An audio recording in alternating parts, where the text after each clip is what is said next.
Welcome to The Yin Project. I'm your host, Emily Bevan. Today, we are talking with Sheila Schroeder. She is the Senior VP and Regional Head of Business Development at Wealthspire in San Francisco. To learn more about Wealthspire, visit wealthspire.com. Let's get started. Hi, Sheila. Hi, Emily. Great to see you. Thank you so much for coming on. I'm so psyched to be doing this with you. So we were kind of just chatting offline about mentorship, and I'm going to tell everyone, where to find you and all of that. You've worked in finance your whole career. My whole career. But we were just kind of talking about mentorship, and I want to talk about that a little bit more. I guess the question is, have you formally mentored anyone? I'm thinking yes. Yes, so many people. I'm nodding vigorously. Yeah, and I can see that because in my mind you would be a fantastic mentor. We know each other outside of this. So what is mentorship? I have an idea of mentorship, and I have conveyed to you, I don't think I would be a good mentor. I don't like mentorship. I don't like managing per se. And I think that you might have a different thought on what mentorship is. So I would challenge you on you not being a good mentor, because I think that... Accept the challenge. Because I think you've been a great mentor to me. I've learned a lot of things from you. And I think that blows my mind. Yeah, no, it's absolutely true. Okay. Absolutely true. Yeah, so what is what is that mentorship? I think mentorship is about... To me, it's so it's a formal, we have this program. And it can be. I think mentorship is about helping someone find the best in themselves. I really operate from this belief that we have the answers within ourselves, but we don't always see them, right? We have blinders on. And when I come into a mentoring relationship, first of all, I'm trying to understand what are their goals? What is it they want? And then let's work backward. I do everything in terms of what's the goal, and then let's work backward. Let's break it into steps. I have mentored a lot of people. I've been coaching and mentoring for 25 years. Has it always been in the finance sector? No, I volunteer as a coach at, for example, my kids are both in college. Right. And so I'm a volunteer mentor to other students who are looking How many people are you mentoring right now? Right now, I'm mentoring 2 college students. And then I also volunteer with ACP, which is American Corporate Partners, which helps Army or military veterans transition into civilian life. Wow. And I've been a mentor with them for several years now, and I'm on my 5th mentee. And these are men and women who were in the military and looking to transition into civilian jobs. It's specific sectors? No, could be anything they want. They typically pick me. And then I'm given a chance to say yes or no. I don't think I've ever said no. And I have, I've mentored 4 men. I'm currently mentoring a guy, and I mentored 1 woman. And my job was really to help them navigate the civilian world. Things like their resume, their LinkedIn, what kind of questions and responses are in an interview? What are the things to think about? How do you think about networking? How are you thinking about what kind of job you want? Sometimes you don't know until you know what the opportunities are. Right. So I do a lot of mentoring. That must be pretty rewarding. So gratifying. Yeah. And then the college students, tell me a little bit about that, because we have these college students that, for the past, let's say 2.5, 3 years have endured COVID. Most of the people that are graduating now have lived in this kind of, online world. And I know that some are really struggling to go back to work in the office, develop those interpersonal skills, which are really crucial in the workplace. And I know there's some resistance. So what's kind of going on with college students? What are the challenges that you're seeing? I'm really curious about that. So, again, you don't know till you know. Right. And so number one, colleges should operate on the belief that they help every kid at their college get a job. Yeah. Isn't that the point? Yeah.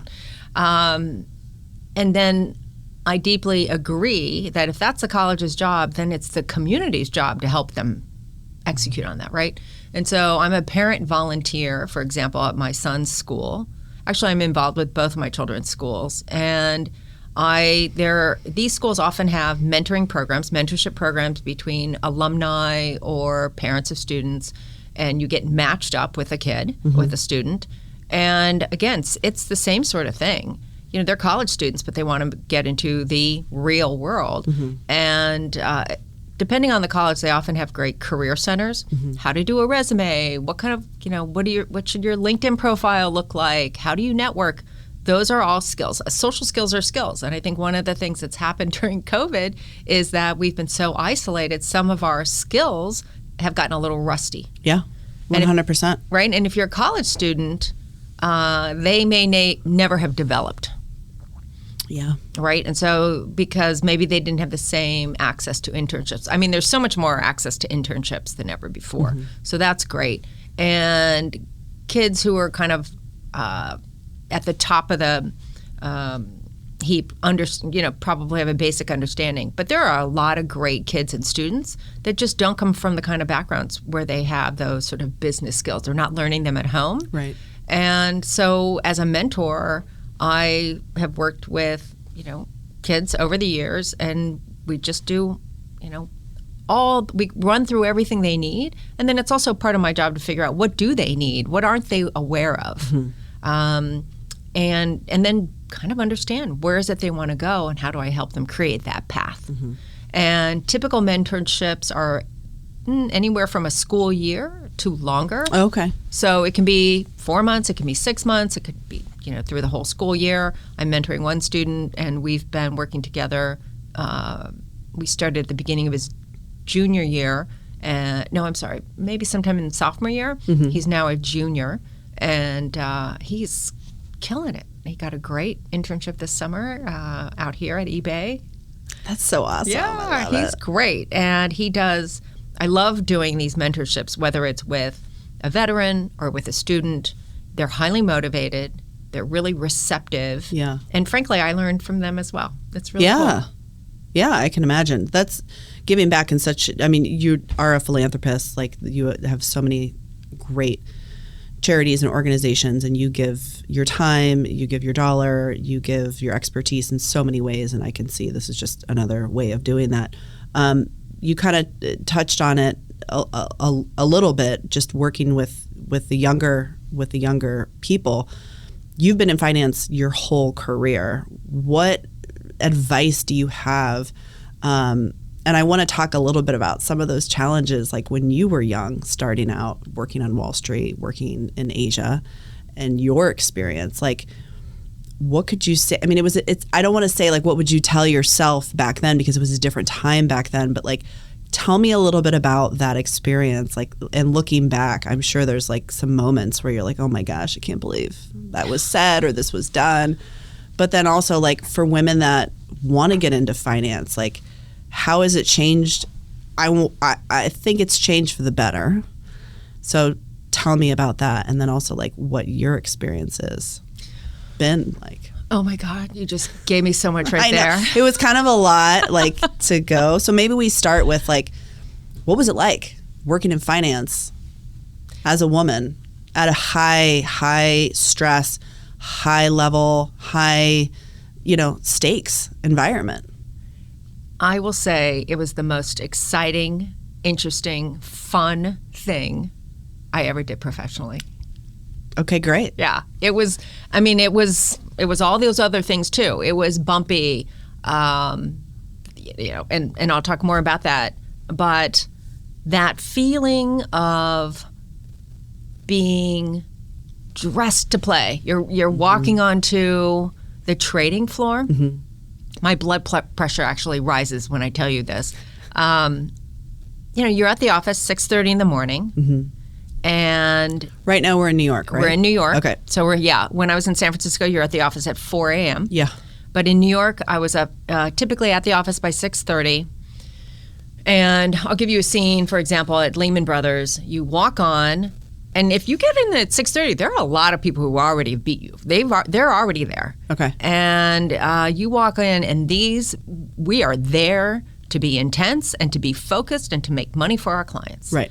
And you can just feel the energy, just that power. Literally, you feel it. My blood pressure would rise. And were you ever on the floor trading? No, so I didn't. New York Stock Exchange, for example, is a trading floor. But when I refer to a trading floor, I'm really referring to what it looked like in the movies, right? The terminals. Yes, rows of terminals, rows of people looking at the terminals, a lot of energy, talking, shouting, action. It's very physical, actually. You feel that physicality. People are standing up. People are walking around. People are leaning in, right? And, I mean, you can even... There's no ping pong being played. No ping pong. No ping pong. And so you walk on, and first thing in the morning, you are trying to absorb as much information as possible, as quickly as possible, so that you are ready to stand up and talk about the market. It's like a stand-up meeting, and then get on the phone and start calling clients and start talking about, you're absorbing what happened economically, what happened politically, and how do those things come together to inform a decision about a particular stock. And intellectually, it is so much fun. Okay. And then you're working with all these super smart people. Yeah. Some of which are jerks, but that's not, that was never considered a negative, right? Oh, he's a great or she's a great salesperson or a great trader, so you're going to have to learn to live with them. It's kind of not a bad lesson, right? And everybody, there is a significant level of urgency and intensity. One of my bosses, I mean, the worst thing you could say about someone was, I don't know, not a lot of urgency or intensity, right? So that sort of energy is exciting and fun, and the people you're with, everyone's your age. You have a few older. Are you having like 3 martini lunches? Well, so when I started right out of college, it was much more old school, where you'd go for lunch and people would drink at lunch. Yeah, that was not unusual. Then you'd come back and make a bunch of calls. That I started out working for British investment banks, and that was very like that. A lot of partying. Yeah, I can imagine. Which, like 27-year-old liver, you can take it, right? But when I moved, as you mature, as you're serving larger clients, when I moved to Lehman, it definitely got a lot more professional. Okay. And I'd say over the next 10, 20 years, it was just much more high stakes. And, I loved that. But I mean, there were definitely I worked on Asian desk, Japan desk, Asia desk, covering Asian, Japanese markets, and there were a lot of women on those because a lot of us had studied Mandarin or Japanese in college. Why? Well, we had personal interest in studying Mandarin or Japanese, and Japan was really a rising power in the 70s and 80s. It was a huge, everyone was studying Japanese. Okay. And so I went to Japan, spent my junior year there, and I went from Indiana University. I was, I think, the only person who was in Japan that year. But I studied with a bunch of kids from the Ivy League schools. And they were going to go to Wall Street, or their parents worked on Wall Street. And I wasn't really familiar with what's Wall Street. And so I'd wanted to go into the foreign service. And then I learned about Wall Street, and I'm like, oh, so I can have an international life, but I could get paid more and I could pick where I live? Sign me up. Sign me up. Yeah. Right? And so that's essentially what my career was like. I lived in New York or lived in San Francisco and covered clients living in the U.S., working with colleagues who were all over Asia, Japan, Singapore, Taiwan, South Korea, Australia. So almost on a daily basis, you are talking and working with colleagues who are all over the world, and you're exchanging ideas, you're talking, et cetera. And then I spent a lot of time traveling there, getting to know the companies, getting to know the markets, getting to know my colleagues. And it was fantastic. And in terms of, like, here's a great story. I remember being in Hong Kong and so many women walking into the room. Wow. And not really the case in the U.S. back then. And over and over, I'd go to see companies. I'd meet analysts, lots and lots of women. And in the U.S. back then, there were more women, but women were typically more junior. Okay. But on the Asia and Japanese desk, because of our language skills, that's often what got us in the door. Like I would have never gotten a job on the Australia or the UK desk. Okay. But yeah, when I was in Lehman in the international markets, I'd say I bet almost half the people were female. And a lot of it was language skills that got us in the door. So that's really kind of interesting. Cool. So that's very positive, I'd say. So let's talk about some of the challenges maybe that you experienced. We don't have to talk about all of them. I know, yeah. Exactly. I remember, this kind of harkens back to what we were talking about, mentoring. I remember when I was first, not first starting up, we were doing a big deal. And typically the lead salesperson stands up and talks into the squawk, gives a review of that deal, who's buying, what's happening with it, et cetera, what the book looks like. And it was the first time I was going to go out across the Lehman squawk. Mm-hmm. And I think I was sweating. And so I'm standing there, and I knew this deal inside and out, but I get in front of the mic, and I start to get nervous. And my boss, great guy, shout out to Nick, came over, put his hand on my shoulder, and he said, "Do you want me to take this?" And I'm like, "Yes." And so I step aside. He finishes the pitch, right? We finish. Later, I said to him, "Oh my God, what a failure. I can't believe that." And he looked at me. He's like, "Sheila, get over it. Just go in the bathroom. Take it like a man. Go in the bathroom and throw up." And I said, "What?" And he's like, "Yeah, people get nervous. Don't beat yourself up about it." Did you throw up? No. But his whole message was so enlightening. Like, that was a mentoring moment. Okay, this sounds like a good experience. It was a good experience, but because it opened up my eyes that just because I was scared, I wasn't scared because I was female. I was just scared and nerve-wracking. As a human. Yeah. And he's like, "Yeah, it's normal. Okay. It's not you. You'll get better at this." On the other hand, I remember once I was talking to one of my colleagues. He was on the U.S. desk, different desk, down at the other end of the floor.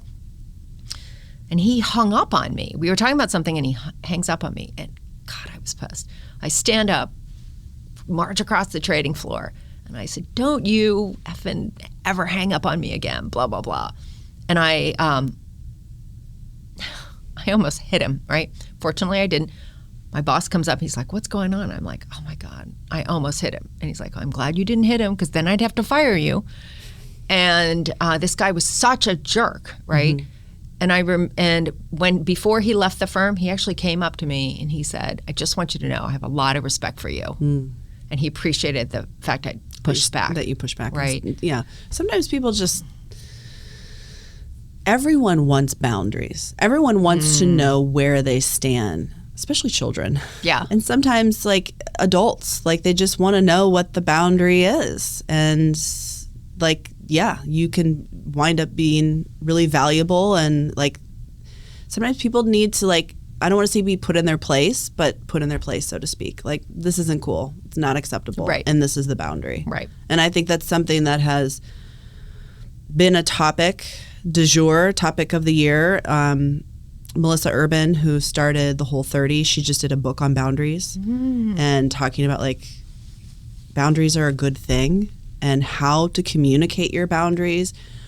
She actually does some of the things that she says are like make me feel uncomfortable as a person and as a woman. Like, "Oh, I can't say that. It's rude," or "I don't want to look like a jerk." And so she'll do like a green, yellow, and like a red. Like if the boundary is really, and you got to really like, put the brake on something. And she talks about, family, work, friends, all different topics. It's almost like a Dear Abby type thing, or she gives these advices like, what would you do in this situation? And there's like all these scenarios of how you can kind of push back on people and set the boundaries. And now like when I see people setting boundaries or talking about it, I'm like excited for them. Yep. Where it's like, yeah, I'm saying no, and that's okay, For New Year's, I asked one of my best friends, I said, "So what's your New Year's resolution?" Mm-hmm. She's like, "Say no more often." Mm-hmm. She said this to me years ago. Yeah. And I thought, I think the pandemic has helped with that because we haven't had to do all of the social obligations, all of the work parties, all of this, like we've got to really pick and choose. And now I think people are coming back into it and like, I don't want to do that. And I don't feel bad about not committing to that. So my biggest takeaway is time is finite. Yes. Right? How are you going to spend it? And so it's our biggest asset. And we're all, I think a lot of us are taught to say yes, right? Say yes to opportunities, et cetera. But there's also strength in saying no. Yeah. I'm not going to do that. And I don't know what that balance is. You'll figure it out. You'll figure it. It's like, well, it's personal to you. And I think also like what age, like if you have young children, saying yes might not just make sense. So it kind of depends on the stage of your life. But there is a balance where it's like, when you're younger, like saying yes is like. Well, and as women, aren't we taught to say yes? Yeah. Oh, yes, I can do that. Yeah. Yes, I'll do that. Blah, blah, blah, blah, blah. Well, it's kind of powerful to say, nope, I'm not going to do that. I know. And I think that, that's why, frankly, that's why I do what I do, especially, and I find, I always say financial empowerment equals freedom. Yes. It gives we talk about that a lot. Right? It gives you the power to say no. No, I don't like that job anymore. And that's what people really want when you drill down is that feeling. I know that you love Tony Robbins. I love Tony Robbins as well. What's that core motivation? Okay, having more money. Well, what does that really feel? When you really drill down, it comes to freedom. I want what I want. Why do I want that? Why do you want that? But the money thing specifically is about freedom and choice and getting to do whatever the heck you want. You brought up a good point, which is what you do now. So let's just like talk a little bit about that. So the arc of kind of your career is you were really in the mix. And then I know that you have twins. So let's talk about kind of that arc and like bring me up to like what you're doing now. So, I was on Wall Street for almost 30 years, loved it. But I was literally chained to my desk. I felt like an average day was 12 hours. All of us worked 12 hours. Wow. And traveled. And it's fun, I mean, sure, like there are some you work with some people who can be real jerks, et cetera, but it's an exciting, interesting, fun job. Yeah.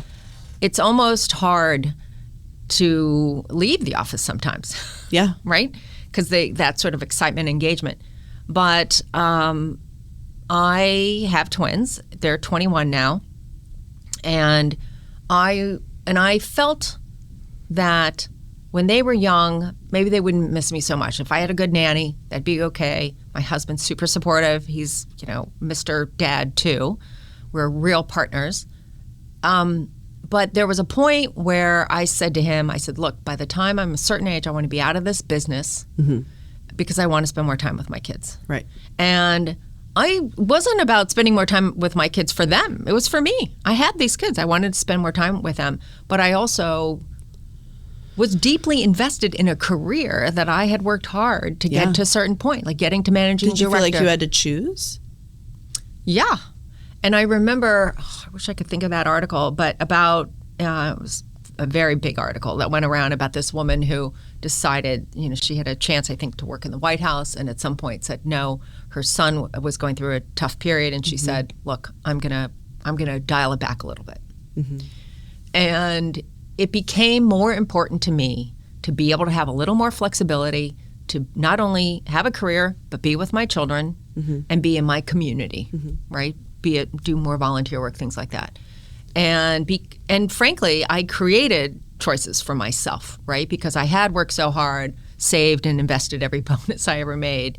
And with my husband and I working it out, we made the finances work. And I could move. And then I was really trying to think, what could I do for another 20 years that would build on my current, my skills in finance, but maybe work with individuals and families. Before I worked with corporations and mutual funds, portfolio managers. How could I take that skill set but point it toward individuals and families? And frankly, one of my clients, actually a couple of my clients said, well, come work for us. So I went to work for a hedge fund for a year and wasn't a great fit, a little too quiet for me. It wasn't something I wanted to do. And then no 3 martini lunches there. No. Well, just the to go from the energy of Yeah, a trading I know. floor to working in a, very nice office, just a little too quiet. Yeah. And then people had said to me, why don't you think about going into private wealth, Yeah. right? Working with high net worth individuals. And by the way, I think everyone on the planet can benefit from working with a financial advisor. Absolutely. And there are access points for everyone. But typically, high net worth is certain entry points in terms of assets under management. And the more I learned about it, it really spoke to me. Almost every advisor I have ever met, certainly my team, we come to work because it's gratifying work. We help people live better lives. And so that was the transition for me. I interviewed with a lot of different firms to understand how they're different, how they serve clients, how they think about how they work, what their value proposition is. And I ended up working for a firm called Mosaic Financial Partners, headed by a guy named Norm Boone. Mm-hmm. And I joined as head of business development. Terrific team. And then Mosaic was acquired by Private Ocean, mm-hmm. Greg Friedman, CEO. And then a couple years later, Private Ocean was acquired by Wealthspire Advisors, and Mike Lamena is our CEO. And the through line for all three of those guys is that they are here to help people live better lives. Mm-hmm. I often refer to private wealth as the philanthropic side of finance, mm-hmm. because the people who are in it do it because they want to help others mm-hmm. live the best life they can. Mm-hmm. How cool and their is that? families. Yeah, the legacy. Let's start generational with, wealth. And, exactly. Yeah. How do we help your kids? Yeah. All of that stuff. It's very meaningful work. I feel so grateful that I could go from one job that I loved mm-hmm. to this other career, also in finance, that I equally love, but for different reasons. Right. And it's given me the opportunity to do things like this. Right. Spread the message further. Right. Hey, why is this really interesting and cool? Yeah.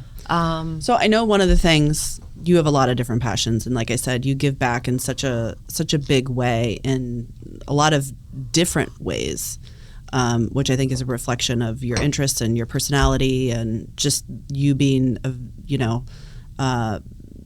diverse, interesting person. We all have these layers to us, so to speak.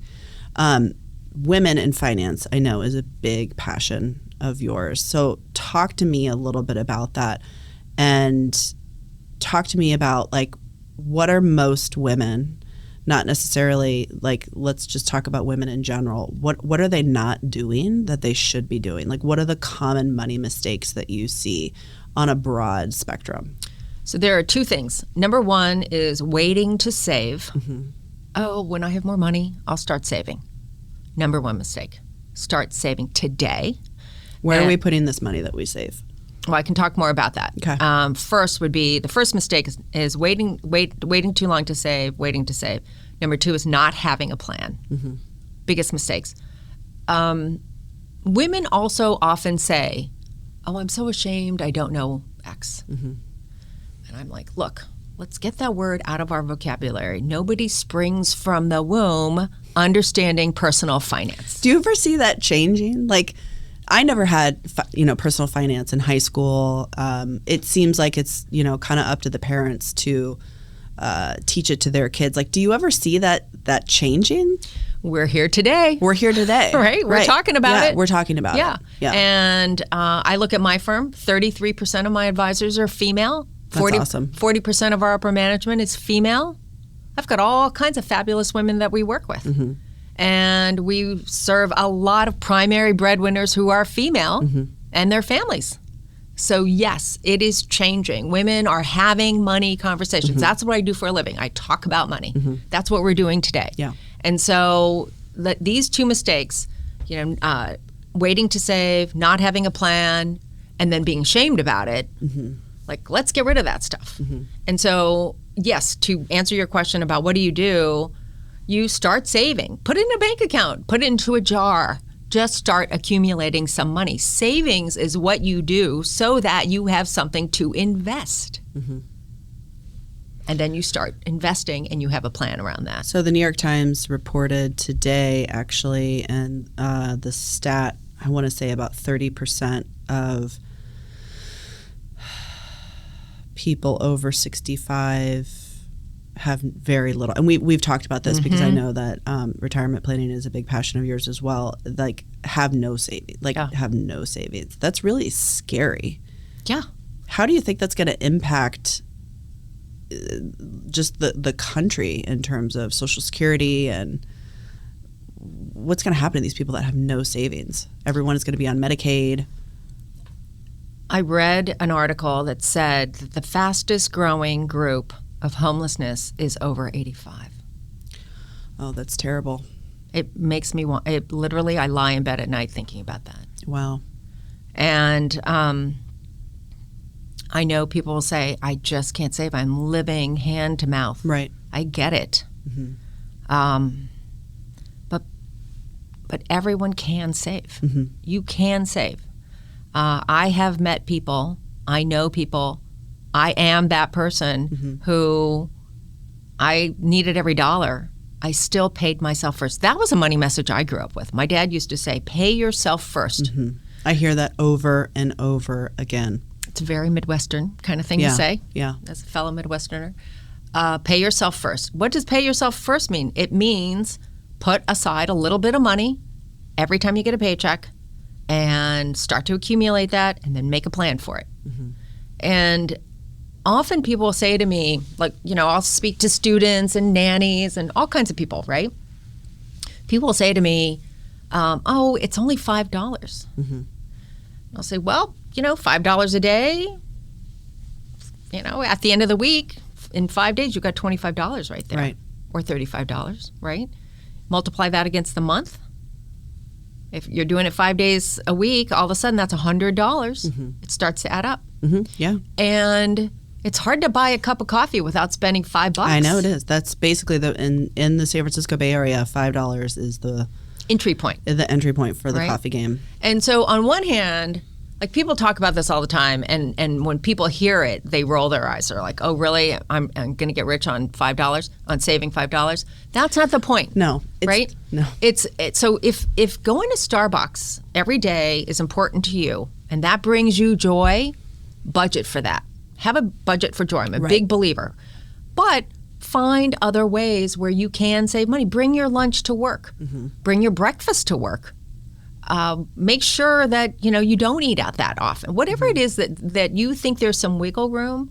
If you like to drive in and then you're paying parking downtown is like $37. I know. Take the bus. I know you take the bus. I take the bus. I know you have an Hermes bag and you take the bus. That's true. Because that's the priority for you. Yeah. And I think but what I was going to say is it's a mentality of, okay, the $5 on the coffee, well, what else are you going to, spend money on? And it's not, I read something recently, like, there's a difference between wealthy people, they're not cheap, they're frugal. Yes. And there's a difference between frugality and just cheapness. Frugal is deciding you're going to have coffee at the office. Yes. Cheap is not tipping your waiter. Yes. Enough. Thank you. That's cheap. Don't be cheap. So there was something on social media. There's actually there's a Jewish channel, and they promote wealth tips, and they interview Jewish grandmothers and ask them about their tips for wealth. And they asked this one grandmother in New York, of course, what are your tips for wealth? And she said, one, which I loved, buy real estate. Which, of course, I love that, because real estate, it's always going up, especially if you're that old, and you can live in it and buy real estate. 2, never give an apple to a 2-year-old, a whole apple, because they're not going to eat the whole apple. True, they're never going to eat it. You got to save the apple, cut it up, and give it to them. And now the third one is escaping me, and I can't remember what her third one was. Darn it! It'll come back to you. It'll come back to me. But I love that, just saving money on food. and having that like frugality, and buy real estate, which is another one. It'll come back to me. My kids always say, like we never eat out. And I think of myself as a foodie. I love good food. Oh, it was consignment. She said buy luxury consignment. Never pay full price for like, luxury goods, but go to the fanciest neighborhoods in New York and shop at the consignment shops. Jackie O regularly sold her clothes and would donate them to consignment stores. And there was a place on the Upper East Side that she used to take her clothes. She was notorious for like cutting off the Chanel buttons. I guess she would reuse them, but the buttons are a big deal. Yeah, the buttons are a big deal. Yeah. So consignment. I love it. Yeah, never pay. You don't pay full price. Plus, it's so funny. I was looking at the Real the other day and looking at a pair of shoes, and they actually had a tagline. Oh, these are broken in. Right? I love it. That. Yeah. Right? That's like something you would pay for. Yeah. Exactly. The Real is great, and I actually have some items that I want to sell there, and they give you 85%.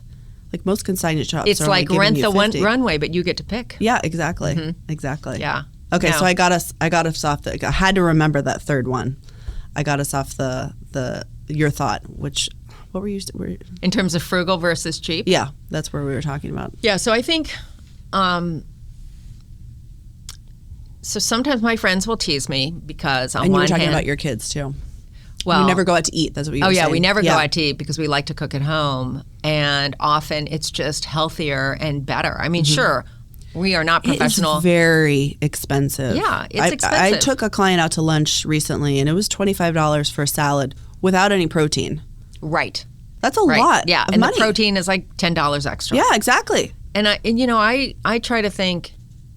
To that point, people say, "Oh, it's an expense account," but it's somebody's money. I want to spend my firm's money like I would spend it myself. Right. Right. I think it sends a signal. Oh, let's go for the expensive lunch. I don't know. Is that what your client really wants anyway? No. So we tend to cook at home just because we like to, and it saves money, and we think it's healthier. And when we do go out, we really appreciate it, and we make sure to tip well. And respect, the artistry of going out to a great restaurant. And we want our kids to do that too. But it brings me back to that whole idea of how do you save money or how do you spend money?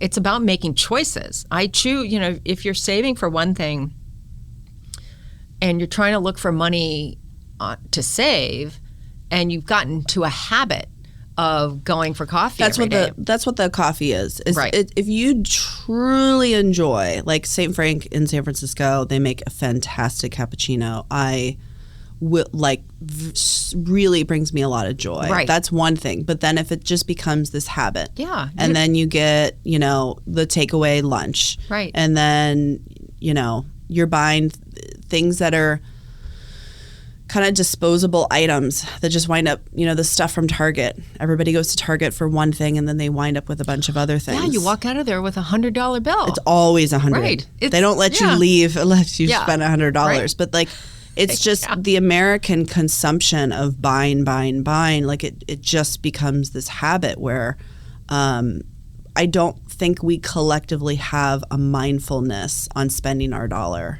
on buying quality. I have a Chanel jacket that I bought in 1997, and I think I got it on sale. It's classic black. I still wear it. Love it. All the time. Every winter, I bring it out. I wear it with all kinds of things. It is so comfortable. I love that thing. And when I want to dress up, I can dress it up. If I want to wear jeans, I bet the cost per wear on that Chanel jacket is like $4. Yeah, my basis on that jacket is low. Yeah, right. And I think that's how I try to think about a lot of things. When I first moved to New York, and I had my first 2 pairs of shoes, here I was, entry-level job, living in Brooklyn. I had 2 pairs of work shoes, and I would carry them. I would wear sneakers to work. Yeah. So I wouldn't wear down my shoes. Right. And I didn't diminish my life because I spend money on the things I want to spend money on, and I really aim not to buy things I can't afford. Mm-hmm. Those are kind of basic things. And when I look at our clients, people would be surprised. That whole Millionaire Next Door, that is true. It's true. I'm always amazed. The flashiest, often it's that external flashiness. That is subdued in the Bay Area, though. Like, I lived in LA, and that was full on display. Yeah. And if you didn't, it was like, ugh. And that was one of the reasons that I left. And here in San Francisco, I want to say it's like almost I don't want to say look down upon. No, I think you're right. But you got to really, really tone it down. Yeah. I'm not carrying my Hermes bag in San Francisco. No. Yeah, it's just not done. No. So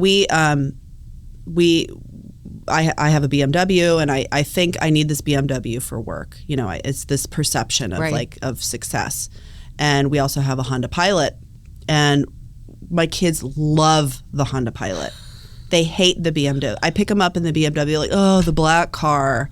They love the Pilot. They are Pilot people. It's third row. They can just there's just so much space, and we can pile the dogs in there. Like, it's the mom car. Right. Because of the third row. It's super awesome. Well, the lease is coming up, and so I'm like, oh, do I really want to be driving the Honda Pilot? And I was like, I don't know what we're going to wind up doing. But I told my husband, I said, you know, I'm fine. I'll just drive the Honda Pilot, and I'm going to get a bumper sticker that says, I'm currently building generational wealth. That's brilliant. I think that's Instead fantastic. Instead of having the fancy car. But don't apologize. I know, don't apologize. Right? Yeah. But I do think, like, you get into your 40s, and you kind of just stop caring about a lot of that stuff. And things like generational wealth and what you're leaving to your kids and what your retirement is going to look like, and, you know, saving for college and all of those things, they kind of just the priorities just shift. And that's where my focus is right now, is what am I going to be leaving my kids behind? Do I need to be driving this car? No, I really don't, because I don't care what anyone thinks. Well, you know what I'm hearing from you is you're talking about your legacy. Are you mentoring me right now? I promise am I getting I'm not. mentored? Legacy, for sure. Right? You're thinking about legacy. Yeah, and that's what are the something messages that you're passing on to your kids? Like, we talk about this all the time. What are the money messages you grew up with? I have a client, and he has actually been a little bit of a money mentor for me, very much a self-made man, and has given me some really interesting things to think about, specifically around children. That's one of his passions, is educating children around money. And he always talked about, when he was talking about money with his children, they talked about the family's resources. And his son wound up having the opportunity to go to 2 different schools. One was in state in Michigan. I think the other one was out of state. And the son said to his dad, he said, you know, I looked at both of the programs, but I really think our family resources would be better spent on this money. And he was just like, all of my work. Like, but to have that, they've heard me. Yeah. Like, to just understand, like, you know, the family it's not, oh, we can't afford this. Oh, you know, we don't have any money, or you don't want to create any negative or scarcity around it. But, like, these are the family resources, and we can spend them on this, or we can spend them on this, or we can spend them on this. But this is what we have, and we're all in it together. And I love that. When you reframe it as choice versus sacrifice. Ooh. Right? Okay. So I choose not to drive the BMW. I choose to, oh gosh, it's too bad I can't drive instead you're saying, I choose to drive the Pilot because I want to be able to save for my kids' college, because I don't want them to graduate with debt, because that's a priority for my family. We value education. You choose. And I think that when you start to frame... Oh, I don't have enough money. I can't afford this car and that. It's a flipping the script. That's right. Above the line, right? You've suddenly become above the line. I choose to drive this car. And by the way, my kids love it. They love it. Right. They love it. Right. They love it. So, yeah. So, you know, we were talking about kids and money, and you asked me what are the things I've sort of passed on to my kids. My kids actually, we talk about money all the time, and my kids are like, oh, God, can we stop talking about money? But my daughter, when she was in college, she's in college now, but she was dating someone, and and he had a summer job, so he had more money. And they would go out and, split things in half. And because she had less, as a percentage, that half was more for her. Like she was asking me, she's like, Mom, can you top up my, I need a little bit more in my budget. And I would say to her, if you need more, come talk to me about it, et cetera. So she came back to me a couple times. I'm like, what's going on? She said, when we go out, I pay my half. Blah, $25 blah. salad. Right. And I said, well, your allowance is not going to change. This is, what we decided on. And I said, I have a suggestion. I said, why don't you go and talk to him and talk about this is what you have. This is the money you have. And if he wants to go someplace that's more expensive, then as a percentage, he's going to have to pay more because this is what you can afford. Right. And I was so proud of her because she actually did that.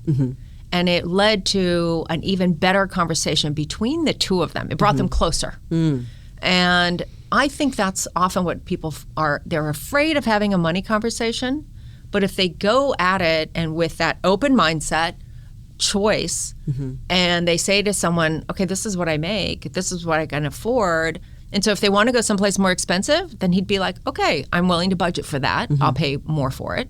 Or, they went on vacation and they sent me pictures. They'd cooked at home. They'd gone to the grocery store, made this really great meal at home.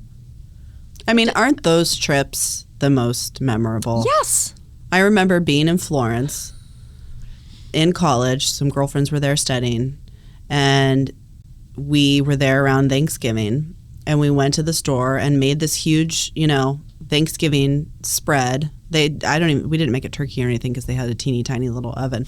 But sure, you remember the big dinners too, but for the most part, that, little meal that we put together in this little tiny flat in Florence is way more memorable than most of the fancy meals that I've had. And here you are still talking about it. I'm still talking about it. Yeah. And I think that's, you ask how things have changed. I think women are so much more empowered about money. They are getting better and better at having money conversations. There are more and more women who are realizing that they understand the math. They can be the CFO. I would say most of my colleagues, friends and peers, I would say most of the women are managing the money. And I don't know how that dynamic wound up happening, but I would say most of them are the ones that are managing the money. Well, and if they're fully managing the money, they're not just taking care of that financial housework, which is paying the bills and that sort of thing. They're actually going to the meetings with a financial advisor. They're sitting in on the meetings and they know what's going on. And I also want to say that for every woman who knows what's going on, there's probably 2 or 3 that don't. And for those that don't, no shame. Maybe they're busy doing a bunch of other things. However, I always say that, if you're in a relationship and you're not part of the financial conversation and somebody, your spouse, for example, who is, and they leave that relationship, if that person was the person who cooked or that was the person who did the laundry, you can figure out how to feed yourself. You can figure out how to run the washer. But if the person in the relationship who manages all the money leaves and you don't know what's going on, that can be detrimental. Yeah. So... And we've talked about that with divorce, where the man and then, Often, right? Often. And so it's important that every human have some knowledge about their personal finances. When do you had mentioned everyone would benefit from talking to a financial advisor at all access points, which I really like that because you're dealing with the ultra high net worth, but everyone is in different stages of their financial journey. So talk to me about that, at the very basic level, what does that look like? People that could be listening that think well, this is so beyond, this is so beyond where I am. I don't have enough to talk to anyone about. And I have felt that, in my early 20s, first I have to have money to even have a talk about it. And I think that's a mistake. Absolutely. Is you feel like you don't have any, so what's the point of even talking about it? But back to your point, you have to have a plan. How do you start? So what's that? Shameless plug for Wealthspire Advisors. We have 3 entry points. There's Pathways, okay, which is $100,000, And often, and we target what we call Henrys, high earner, not rich yet. Someone who is starting to accumulate some assets, realize that they're going to have some complexity, and want to know what to do with it. And we're super selective about that just because we only have so much capacity. But we charge $500 for that. And that's to do an actual plan. That's including planning, helping investing. It's sort of a... Are you managing their assets, the assets that they do have as well? And we're using Schwab to help us do that. So we're using a hybrid. It's like a robo. However, you start to develop a relationship with an advisor that as you grow, you're growing with that advisor. Okay. And that advice, right? So pathways. Then traditional, which is typically 2 to 25 million of investable assets. Entrepreneurs, tech, finance, consultants, doctors, lawyers, business owners. And that tends to be, that's outside of what their real estate holdings are. So they might own 2 or 3 houses, they've got a couple kids, a couple cars, they're increasing complexity, and they've got $1.5 million to $2 million, that's their entry point. And we, again, create financial plans and help them create a financial roadmap. Then our third entry point is what we call family office services. Right. And that's $25 million and up. And family office services, you've met one family office, you've met one family office. They're all different. But essentially what it means is for individuals and families that have greater assets and typically have greater complexity and need to have a team that can make sure they're looking around the corner all the time and kind of know and anticipate what your needs might be, or be able to react when you come to them and say, hey, I've got this problem. Can you help me? Right. We can help, right? However, let's talk about the person who is, as you said, 20 years old and I don't have any money. Why do I need an advisor? Well, I would say if you want to have money, then you need to have a plan. Right? Nobody runs a marathon and shows up on race day and says, okay, let me go. That's not going to be very pleasant. I know, but I feel like kind of to what we were talking about, like, yes, we're having these conversations, but it does feel like our education system is somehow failing youth, and maybe it's just our parents' jobs, because how are people supposed to get this information? Like when you're in college, do you know who comes calling to give you financial advice? The credit card companies. Yep. That's like usually most young adults' first interaction in the finance world, so to speak, is credit card companies. And it can often result in credit card debt. Oh, 100%. Right? You don't know how it works. Yeah. So number one, again, here we are talking about it. Yeah. And there's so much information. And is there too much information? Break it into snack size pieces. And, I started reading the Wall Street Journal when I was in college. I certainly did not know what it meant. Right? The first several times I read the Wall Street Journal. Right. You start reading the Wall Street Journal, you start reading the business section of the New York Times, you start following a podcast, you start, you go, I think most people, if you're curious. Susie Orman, change the game. Change the game. Yeah. Right? And so there are all kinds of women like me who talk about money. Right. Go find one. Right. But back to basics. That's a good point. Find one that you like, Susie or, Dave Ramsey or, that's right. All kinds of there's people. There's all kinds of people, and figure out maybe who makes the most sense for you. Or do it yourself. I love the idea of a financial book club. So that's a great idea. Yes. I love that. Yeah. So you get together, let's say you're 25 years old, or you're 35 years old and you're like, I don't know anything about this stuff. Yeah. But I'm inspired. I'm gonna start. Call up one of your best friends. Hey, I'm thinking about doing this. I do have these conversations with my sister-in-law and my client. We talked pretty in depth, but I like the idea of just the club where you're really sharing knowledge with a couple of your close people to figure out kind of what's going on. That's a really good idea. Yeah, Are people doing this? Yes. So I have a group of writers that I know. Okay. And I made a presentation to them about financial fundamentals. We talked about their, and again, here's the key I say all the time. Talking about finances doesn't need to include how much money you have. I think that's the fear, because people are like, I don't want them to know how much I make. Right. And you don't have to share anything. Right. Yeah. We're talking about sharing strategies and developing knowledge and building your financial muscles. To be fair, my generation, we both grew up in the Midwest. It was, children are better to be seen than heard. That was my mom's generation. I was like a free range, child out in the woods. Me too. But there was a lot of like, you don't talk about religion, you do not talk about politics, and you do not talk about money. They were like impolite. The fourth one, don't talk about sex. Don't talk about sex. What's sex? Exactly. We never talked about that. Exactly. Like social taboos. Like you just did not talk about that. And I mean, times have changed. Thank God for something. We're talking about everything. I know. All the time. Yeah. Sometimes in one conversation. Yeah. It's almost like too much, to go from something that's like not talked about at all, and now that's kind of all we talk about. But I guess my point is, people are having financial book clubs. It's amazing. Yeah. And it's so empowering. They're doing it themselves. So this group of writers, we did this a couple sessions on financial fundamentals, and I talked about the financial book club, and they started a financial book club. Love it. Pick their own book. There are lots and thousands of books.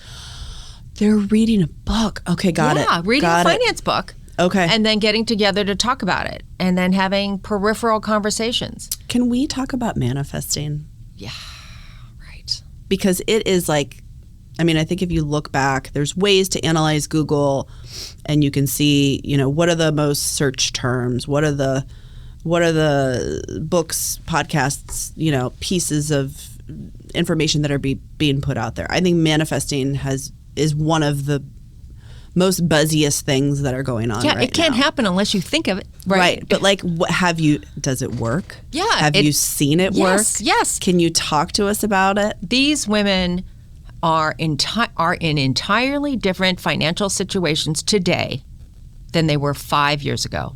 Who are these women? These are a group of writers. Okay, this is the same group. Yeah, oh, this is okay. the same So group. we're going back to them. Oh, okay. yeah. Okay. And they're so much more knowledgeable. They're absolutely empowered. Their finances are in different positive territory as a result. So it happens. Okay. And what I said earlier about nobody springs from the womb understanding finance. Right. So how do you educate yourself? For me, I took classes, I read, I talked to other people, I took more classes, etc. But I do a lot of reading. Is there any books that you recommend right now that you really like? I'm putting you on the spot. Well, my book is going to come out at the end of the year. Let's talk about money. Okay, there we go. Yeah, that's one. That's about money conversations. Those are like, how do we start? Is that more with your partner, your children? Yes. Yes. Your all siblings. About your siblings. Right. Your Okay. boss. Okay. Your partner. Everything. your boss. Okay. Yeah. Money conversations kind of just in all aspects of your life. That's right. Okay. The people you need to talk to, and how do you do that? How do you start that? A friend of mine, Sharon Kadar, wrote a book called On Your Own 2 Feet. Okay. Fantastic book. She wrote it when she was in graduate school with Manisha Thakur.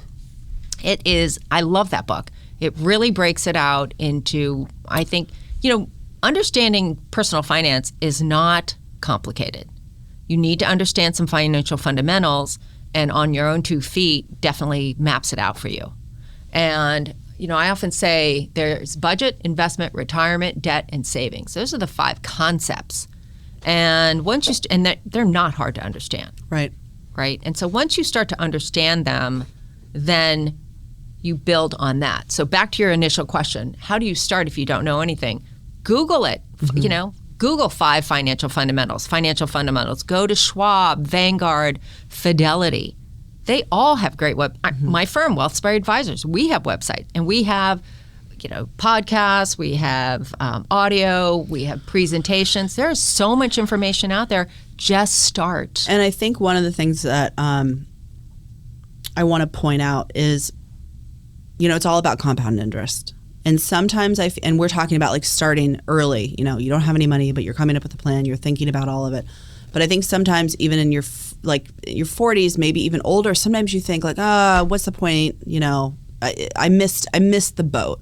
Can you talk about that briefly? Like, it's almost never too late. Keep in mind that the life expectancy for women has really extended, right? I think 87 is now the average. And I know there's It's controversial because life expectancy for men is dropping in the U.S. For a lot of different reasons. But women tend to live longer, and many women will be in a point where they will have to manage their own finances, and they may outlive their partner. It's important to be ready for that, right? So money conversations, understanding this stuff is so important. But let's say that you're going to live till you're 87 or 90, and you come to me when you're 40 or 45. You still have a That's runway. a lot of time. Okay. Right? Yeah. Average retirement age is going up. Our birth rate has fallen.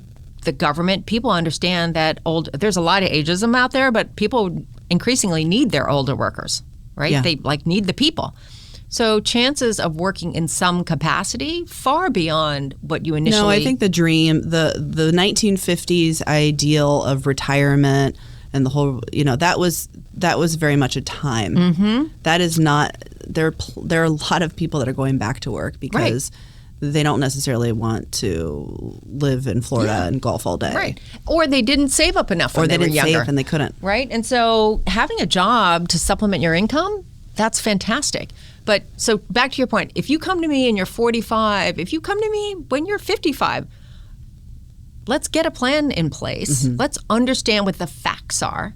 And then let's figure out what the levers are to pull to help you find a comfortable retirement. And, one of my colleagues said to me, I can retire in Tennessee. I'd like to be able to retire in the Bay Area. Those are different numbers. That's a different conversation. Right? Yeah. So, and you're in real estate. Yeah. It's a much different conversation. Right. Can I sell my house in California and buy in go back to my hometown or go someplace else? It's significantly Yes, I'd less. love to sell your home. Right? We have no inventory right now. Right. And you can buy the world in the Midwest. Right. Yeah. Work with your realtor, work with your financial advisor, get a plan together, and figure out It's having a plan. what are your options. So I want to have a second conversation with you because I think there's some specifics that I think would be helpful fleshing out because sometimes having so much information can kind of, there is decision fatigue and it's what to pay attention to. So I would love to have you back and we can talk about like just some of the specifics and your thoughts on like the current market and things that we really need to be thinking about, retirement. And also products are changing all the time. Like 529s now, you can convert them to IRAs, I think up to $35,000. That goes into effect next year actually, which is a great strategy for saving for your children just in case they don't use all the money. Well, I will say this about 529s. My kids are in college now. I cannot tell you how grateful I am that you did it. That we saved the money when they were kids because it's just crazy how expensive it is. Yeah, I know. But I know there's different states and there's different strategies. Every state on is that different. And 529s, you can also use it for kids like private school tuition. Right. I'm not a big fan of that, but there are reasons that make sense for some people, especially if you've got parents or loved ones who are contributing to the 529 that ultimately enables you to send your kid to a private school. Right. So there are definitely, they've expanded the use of the 529, and you can always change the beneficiary. Yes. Right? That flexibility is important too. So, your parents have saved, put money in a 529, or you have, and let's say your kid decides they're not going to go to college, and you can give it to the sibling. Yep. Or you could even give it to yourself and do continuing education. That's right. Yeah. That's right. So I think that we have a whole second half of conversation to have. I would love, I always enjoy talking to you, and we never lack for things to talk about. I know, we could chat forever. Thank you so much, Sheila. And we're going to put the links that you had mentioned as part of this podcast. Yeah, let's talk about the book. Yeah. On Your Own 2 Feet. Yeah. Vanguard's, we can put all that in there. Thank you. Thank you for having me. You're welcome. Thank you for joining me today. For more info, you can always find us at yin-project.com. Make it a great day.